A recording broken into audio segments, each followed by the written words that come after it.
سعيد قتال قتله في وسطينا، ما ينفعش يا سعيد، ما ينفعش، مشيه دلوقتي يا سعيد. سعيد ماما بتتكلم صح، ده قتال قتله هيقعد معانا ازاي؟ وبعدين انا منقبه، هاخد راحتي ازاي؟ سعيد مش هينفع. في يا جماعه مالكم مكبرين الموضوع ليه كده؟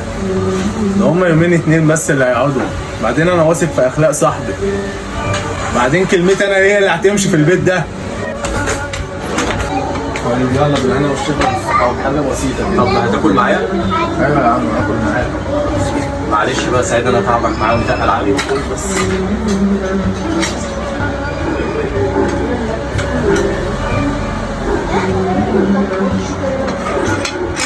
طيب اهو سعيد.